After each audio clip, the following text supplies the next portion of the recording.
for freedom of thought is an honorary award given by the European Parliament to individuals or groups who have dedicated their lives to the defense of human rights and freedom of thought. Previous laureates include Nelson Mandela, Malala Yousafzai, Denis Mukwege, and Alexei Navalny. This year's laureates are Jina, Mahsa, Amini, and the Women's Life Freedom Movement of Iran, who have fought tirelessly for women's rights in Iran.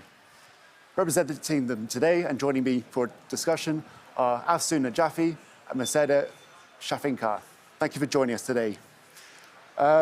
Perhaps we could start with you telling us a bit about Jina Mahsa Amini's story and what sparks the Women's Life Freedom Movement of Iran.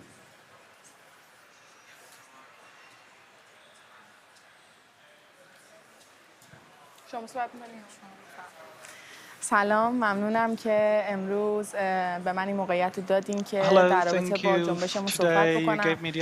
جنبش ما اسمش هستن زندگی آزادی و استارت جنبش ما تو 1 سال و 3 ماه هست که زده شده با کشته شدن مهسا امینی. جنبش ما به نام مهسا امینی هست ولی جنبش زن زندگی آزادی برای تمام زنها، تمام کشته شده و ملت ایران of the women and all of the martyrs and the people who have been killed in Iran.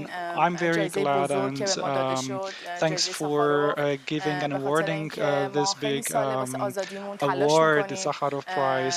We are years fighting for our rights. It is almost 44 years the Iranian nation are trying to get their freedom, and it is almost a year that we are moving towards speaking out loud to the whole world, and we find out this is really a big movement and a big step, this women life freedom that started in Iran and from all of the Iranian people. I'm hoping that good news coming up and everybody to hear us, that it is live and everybody is hearing us, and we are hoping that this Sakharov Award and Prize helps us to reach our goal and mission. Thank you. Thank you, Afsoon. Mersedeh, did you expect such a response from women across Iran? Why did you also decide to join the protest?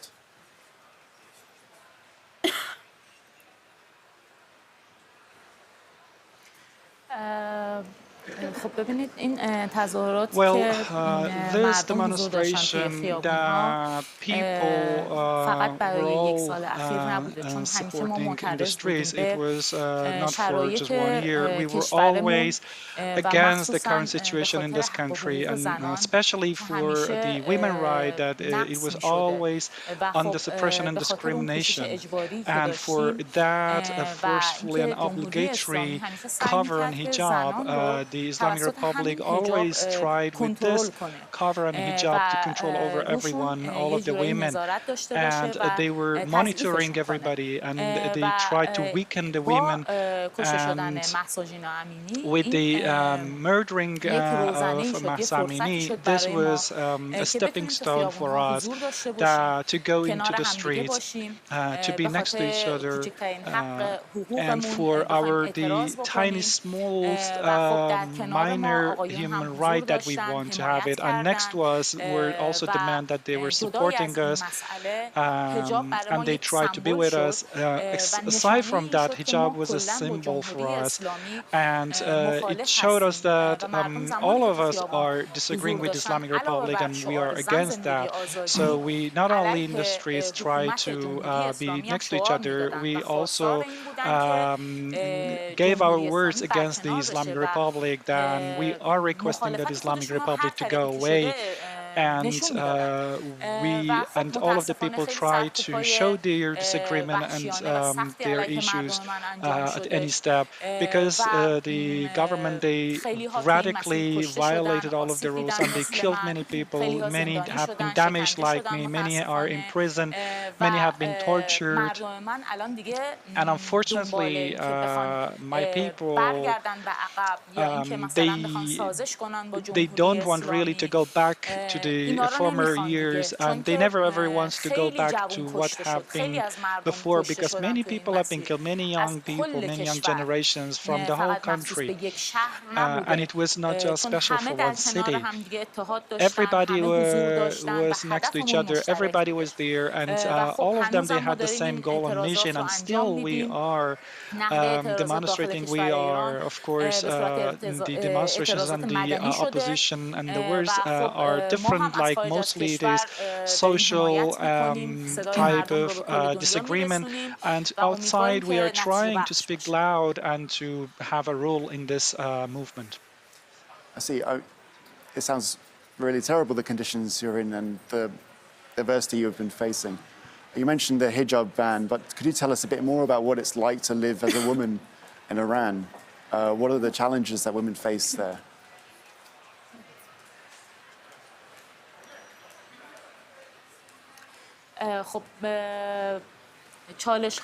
Well, there are many challenges. From the time we are 7 years old, that means before, like the Islamic religion says that at 9, a girl is mature enough, but unfortunately our girls, they go to school at 7 when they are 7 years old, and they have to wear hijab and cover, and this is really terrible, and it is really hard, and especially for women, for girls, that they have to have a forceful, obligatory hijab and covered. And for example, in the warmest time in the summer, they have to really tolerate all of the conditions. And here is the gender discrimination between men and women in any kind of condition, because all of because the Islamic Republic fully think that without any cover and hijab there will be a lot of problems. The foundations of the regime will be weakened, and the Islamic religion will be in danger. There is not such a kind of thing, and no idea. Many women and men, they can try simply live in peaceful coexistence like other countries, but unfortunately the Islamic Republic always force the people, and they try to really discriminate the situation. I see. So it's a lot about control, and they're afraid of people expressing themselves. You mentioned earlier that, of course, there's been a lot of oppression and a very violent response, but have there been any changes? I mean, what has broadly been the developments since the protests began in Iran?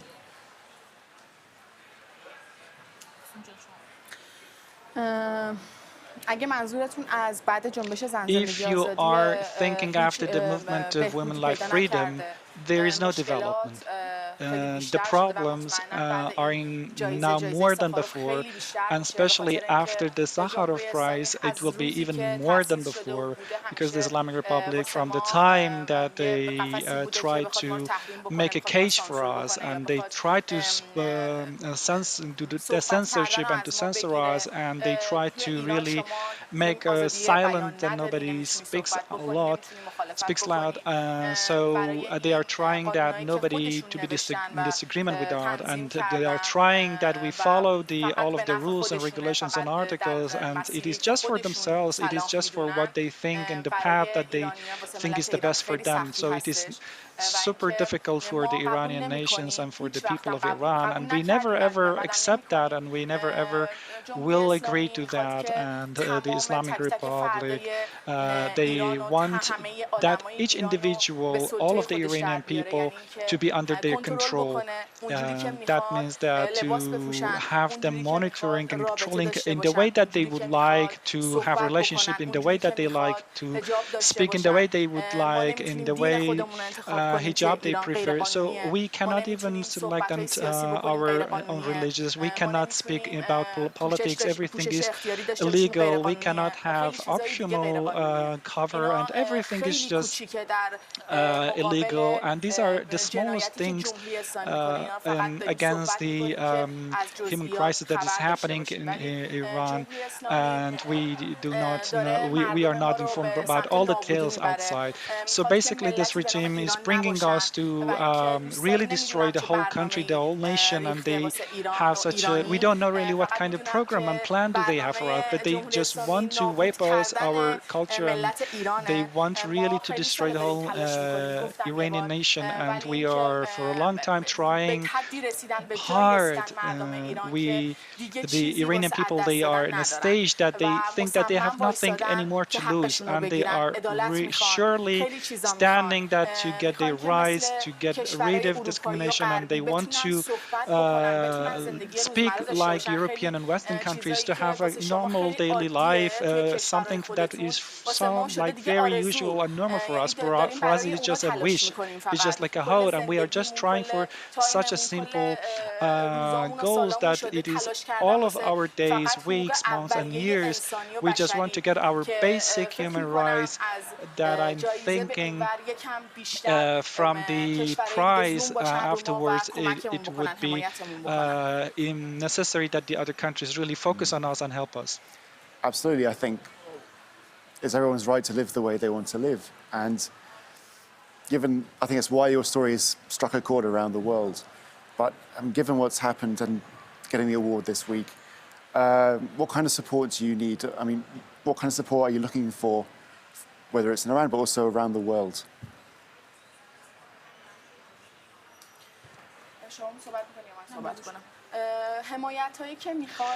The supports that we want, I don't know if I can, but I just say it. These are supports from the European Union and Western countries, because if there is no support from outside, from foreign countries, we cannot do anything inside Iran, because the Iranians are like in a cage, in a prison, under the full control of the Islamic Republic, and they are very limited, and we have the forces, we have the brain to really do the revolution, but we want the foreign countries to help us this to make it done and make it happen. So we want that Europe really to support and to help, and that our prisoners not to be executed, our children not to be killed, like our children and our friends not to be disabled, and not to lose the parts of their organs and the body. And there are many more that I want to say, but until today, the European countries and Western countries, they were just verbally with us, orally. From the time, the early start of women life freedom, we were really happy when we saw the news and messages from European countries and Western countries that they were sympathizing with us. But after that, it is almost 1 year and 3 months. We are just getting angry because we are just hearing messages. We need practical stuff, because that doesn't help us if you just say something, because there are many students and many children, many teenagers that have been executed, they are raped, they are sexually abused. So we really want Europe not to orally be with us and practically to help us. This women life freedom movement, during the time, all of the facilities that they could really sacrifice the people and to kill people, they got it from European countries, Western countries, for example, to really have control, monitoring all of the facilities that they need to control, and all of the technology they got it from European and Western countries. They got it from black markets. So everything that there are so many of the technology that if you walk in the street and all of the people who are working with the Islamic Republic, they have fully armed, and they got it all from the Western countries. So after the time that the European Union, they were with us, next to us, which of course it was not a kind of just simply an honor, but we really need after this prize not to sell weapons to Iran, not to sell the deadly technology to Iran. We really want the court to set it up so that these governmental officials to come and to be scrutinized, because because our life is not important for us, and they are just killing and murdering. There are many. We are just trying to really verbalize all of the names. We know all of the prisoners, but there are many more of the people that they are prisoners.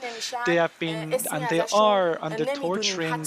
They have no medical services, and nobody hear about them because even their family are under pressure, under full censorship, and their families cannot also really work. And really, we want to find out a solution how to help these families, these people that are in prison and they are political prisoners, and what happened to them. Are they killed and been murdered or not? See, there's clearly a lot of things that could be done, and hopefully there is some support. That brings me to my next point, which is where you're here to relay these messages to European leaders. This prize, what does it mean to you receiving it? I mean, what does it mean for the movement in general? Is this something that you're really looking for? Does it help your cause, or how do you receive it?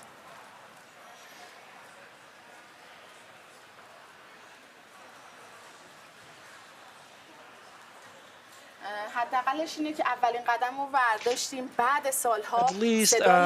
we did our first step. So after years, our voice have been heard. So we really want that outside all of the human rights institutions, they know that the other foreign countries to be with us and next to us, like my sister have been killed, murdered, so that we want that the leaders to be with us, next to us.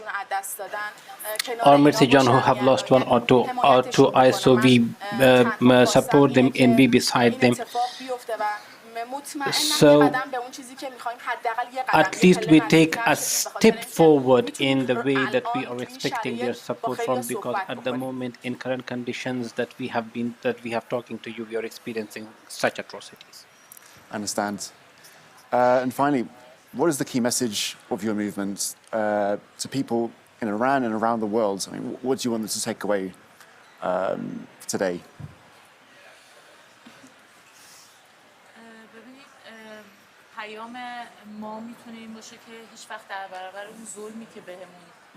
My message could be that we shouldn't submit ourselves to oppression. We shouldn't stay quiet, and we should continue our efforts, and we always should protest and fight for our rights. The movement which we have started, it has started from an Islamic country. The women in the country managed to protest, and the government tried to oppress them. And they wanted to have this distinction between men and women. So from the day of our birth, we have been classified, divided into two separate classes. So we want to prove to the world that we shouldn't keep quiet against oppression. They should stand against it, and they should pour into streets. We didn't expect that one day we will achieve this much. And while I didn't go to the streets in pursuit of any prize or achievement, but just for the protection of my rights, but for betterment of the condition for the future generations. And I can say that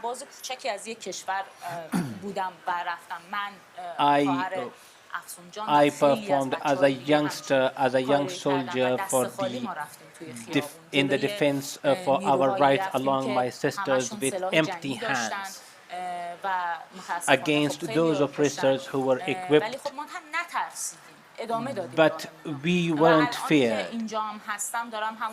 And even when I'm here today, I would like to continue the path. I will continue my effort and struggle.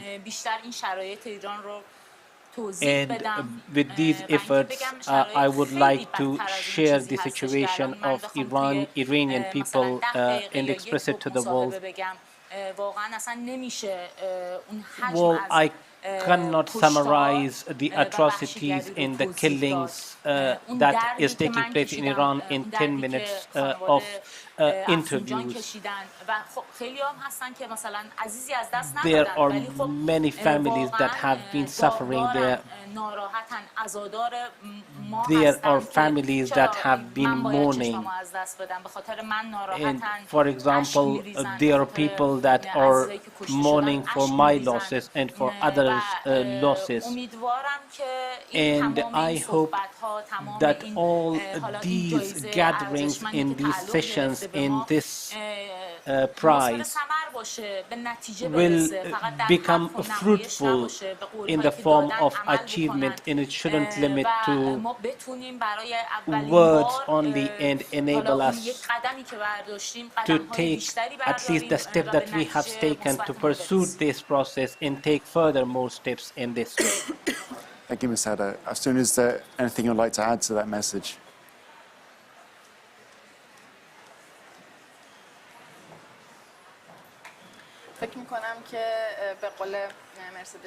I think, as Mersedeh says, well, this platform might be very limited to express all the atrocities that we have been experiencing and seeing. It is a it is a drop in the ocean.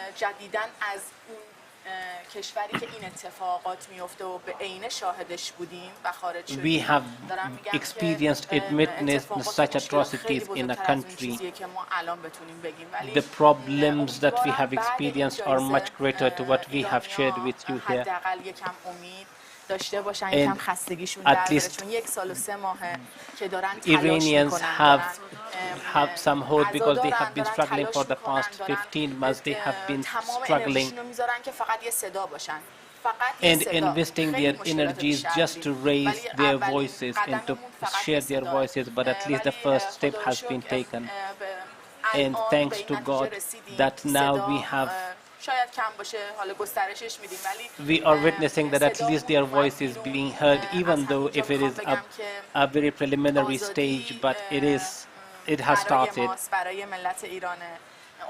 Well, the success is going to be us, and I know everyone, we have been putting efforts together, and I believe,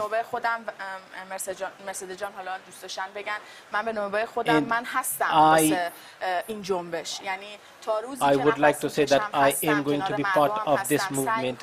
I will be beside my people, and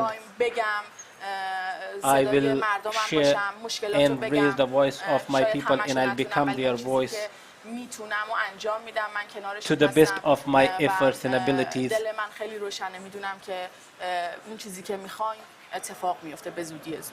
And I am hopeful that we will achieve our goals very soon. Okay, well, thank you. Unfortunately, that's all we have time for today. Afsoon, Mersedeh, I'd like to thank you for joining us today and sharing your incredible story with us. It will be a drop in the ocean. It was really eye-opening and fascinating, and terrible in equal measure. But if you'd like to find out more information about the Women Life Freedom Movement in Iran, you can visit our website or check out more information on our social media channels. Thank you for joining us. Goodbye.